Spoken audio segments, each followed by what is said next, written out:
The soldier with the green beard led them through the streets of the Emerald City until they reached the outer gates. The guardian unlocked their spectacles and put them back in the box. "Which road leads to the Wicked Witch of the West?" asked Dorothy. "There is no road," answered the guardian of the gates. "No one ever wishes to go that way." "How then are we to find her?" inquired the girl. "That will be easy," replied the man, "for when she knows you're in the country of Winkies, she will find you, and make you all her slaves." "Perhaps not," said the Scarecrow, "for we mean to destroy her." "Oh, that is different," said the guardian. "No one has ever destroyed her before, so I naturally thought she would enslave you, as she has all the rest. Keep to the west, where the sun sets, and you cannot fail to find her." They thanked him and bade him good bye and turned toward the west, walking over fields of soft grass. Dorothy still wore the pretty silk dress she had put on in the palace, but now, to her surprise, she found it no longer green, but pure white. The ribbon around Toto's neck had also lost its green color and was as white as Dorothy's dress. The Emerald City was soon left far behind. As they advanced, the ground became rougher and hillier, and the ground was untilled. In the afternoon the sun shone hot in their faces, for there were no trees to offer them shade, so that before night Dorothy and Toto and the lion were tired and lay down upon the grass and fell asleep, with the Woodman and the Scarecrow keeping watch. Now the Wicked Witch of the West had but one eye, but that was as powerful as a telescope. So as she looked out from her castle and saw the little company in their country, the Wicked Witch became very angry, and she blew upon a silver whistle. At once there came to her a pack of great, fierce wolves and a flock of wild crows, enough to darken the sky. "Go to those people," said the witch to the wolves and the crows. "Peck out their eyes and tear them to pieces." The wolf pack dashed away and the crows after them. Luckily the Scarecrow and the Woodman heard them coming. The Woodman seized his axe, and the Scarecrow stood with his arms outstretched to frighten the crows. As the wolves attacked, the Tin Woodman swung his axe until 40 wolves lay dead in a heap. The Scarecrow caught the birds by the neck and twisted them until the 40 crows lay dead in a heap. The next morning they started again upon their journey. Now this same morning the Wicked Witch looked out with her one eye and saw all her wolves and crows lying dead, and this made her even angrier. She blew her whistle. Straightway a swarm of black bees came to her. She ordered them to sting the strangers to death. The bees flew right to their friends, and Scarecrow said, "Take out my straw and scatter it over the little girl, and the dog, and the lion." The Tin Woodman did this, and Dorothy lay close beside the lion and held Toto in her arms, and the straw covered them entirely. Soon the bees came and flew at the Tin Woodman, breaking their stingers against the tin without hurting him at all. And as bees cannot live without their stingers, when their stingers are broken, that was the end of the black bees. Dorothy and the lion got up and helped the Tin Woodman put the straw back into the Scarecrow again. The Wicked Witch was furious when she saw her bees in little heaps like fine coal. She couldn't understand how her plans to destroy these intruders had failed. So she made up her mind what to do. She had a charmed golden cap. Whoever owned it could command the winged monkeys 3 times. The Wicked Witch had used 2 orders already, but she saw no other way to destroy Dorothy and her friends. So she took the cap and spoke the charm. The sky darkened and a low rumbling was heard.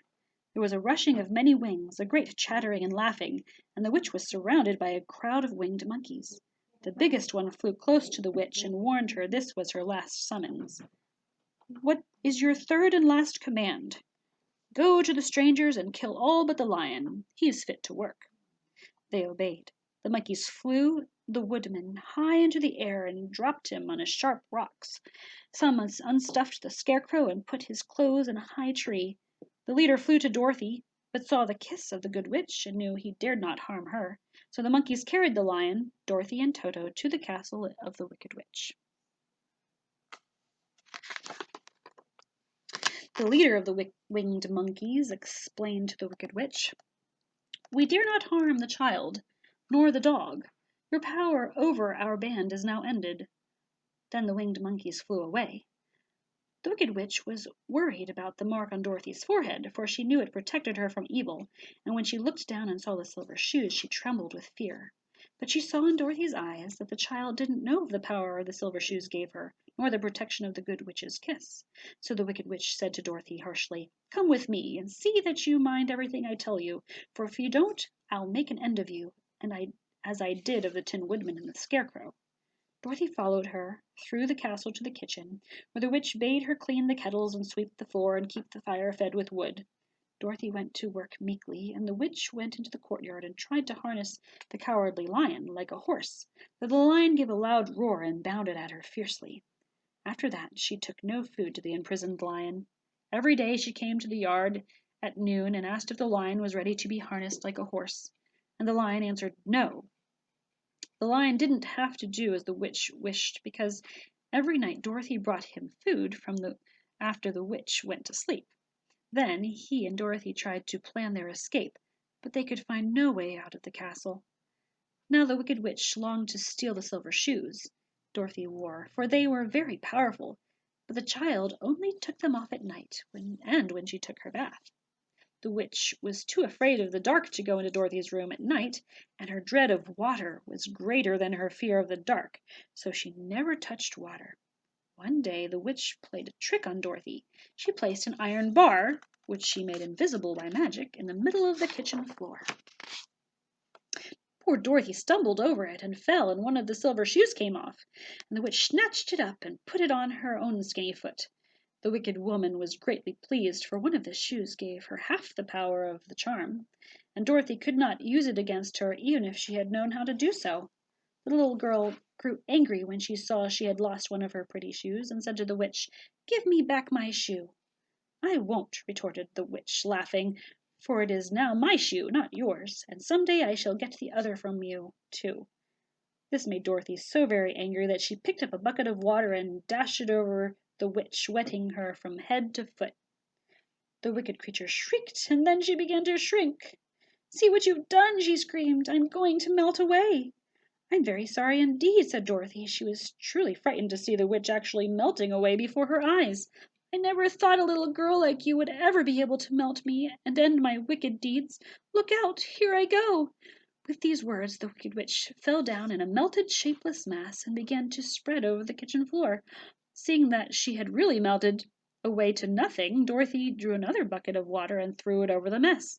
She picked out the silver shoes and swept it all out the door, and ran to tell the lion and the wicked witch that the wicked witch was dead. The Cowardly Lion was much pleased to hear that the wicked witch had been melted by a bucket of water, and Dorothy unlocked the gate of his prison and set him free. Dorothy's first act was to call together all the Winkies who had long been the witch's slaves, and tell them they were free. There was great rejoicing among the yellow Winkies, for they had been made to work hard during many years of the wicked witch, who had always treated them with great cruelty. They kept this day as a holiday then and ever after, and spent the time in feasting and dancing. "If our friends the Scarecrow and Tin Woodman were only with us," said the Lion, "I should be quite happy." "Do you suppose we could rescue them?" asked the girl. "We can try," answered the Lion. So they called the yellow Winkies and asked them if they would help, and the Winkies said that they would be delighted to do all in their power for Dorothy, who had set them free from bondage. So she chose a number of the Winkies, and they all started away. They traveled that day and part of the next, until they came to the rocky plain where the Tin Woodman lay. All battered and bent, his axe was rusted and his handle broken. The Winkies lifted him tenderly into their arms and carried him back to the castle, where Dorothy asked if any of the Winkies were tinsmiths. "Oh, yes, some of us are very good tinsmiths," they told her. "Then bring them to me," she said, and when the tinsmiths came, she asked, "Can you straighten out the dents in the Tin Woodman, and solder him together where he is broken?" The tinsmiths looked at the Tin Woodman over carefully and replied that they could mend him, so he could be as good as ever. They set to work in one of the big rooms of the castle and worked for 3 days and 4 nights, hammering and bending and soldering and polishing the Tin Woodman until at last he was straightened out. To be sure, there were several patches on him, but the tinsmiths did a good job. Meanwhile, another of the Winkies had made an axe handle of solid gold and fitted it to the Woodman's axe instead of the old broken handle. When at last the Tin Woodman walked into Dorothy's room and thanked her for rescuing him, he was so pleased that he wept tears of joy. Her own tears fell thick and fast at the joy of meeting her friend again. As for the Lion, he wiped his tears so often with the tip of his tail that became quite wet, and he was obliged to go out into the sun till it dried. "If we only had the Scarecrow with us again," sighed the Tin Woodman, after Dorothy had finished telling him all that had happened. "We must try to find him," said the girl. So she called the Winkies to help her, and they walked all that day and part of the next until they came to the tall tree in the branches where the winged monkeys had tossed the Scarecrow's clothes. The Woodman set to chopping it down. In a short time the tree fell over with a crash, and the Scarecrow's clothes fell out of the branches onto the ground. The Winkies carried them back to the castle, where they were stuffed with nice clean straw, and behold, here was the Scarecrow as good as ever, thanking them over and over again for saving him. Now they were reunited. Dorothy and her friends spent a few happy days in the castle. But one day the little girl said, "We must go back to Oz and claim his promise." "Yes," said the woman, "I'll get my heart, and I'll get my brains," added the Scarecrow. "And I'll get my courage," said the Lion. "And I'll get back to Kansas," said Dorothy. "Well, let us start out for the Emerald City tomorrow."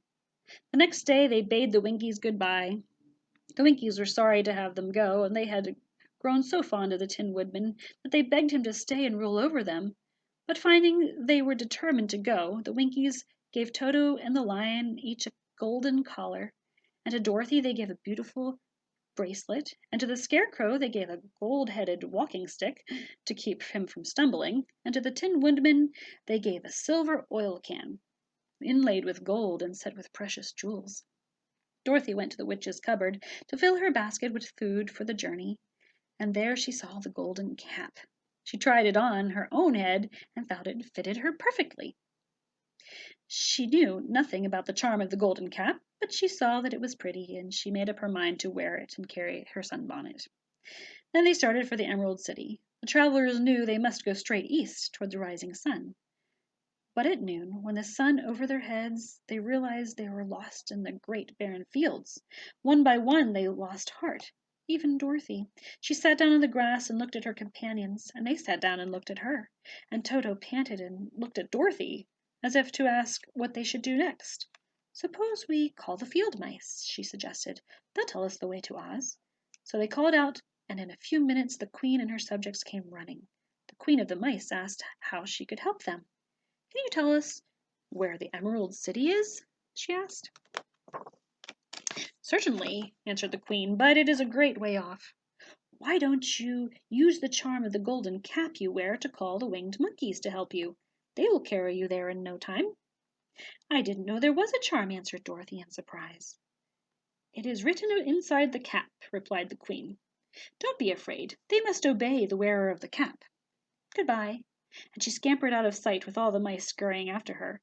Dorothy looked inside the golden cap and read the charm. Then she put the cap back on her head and followed the instructions to summon the winged monkeys. They heard a great chattering and flapping of wings as the band of winged monkeys flew up to them. The king bowed low before Dorothy and asked for her command. "We wish to go to the Emerald City," said the little girl. "We will carry you," replied the king. So the two monkeys caught her up in their arms and flew away with her. Others took the frightened Scarecrow and the Tin Woodman and the Lion, and one little monkey seized Toto and flew after them. In no time at all, the odd creatures set the travelers down carefully before the gate of the Emerald City. The king bowed to Dorothy, and the band flew away.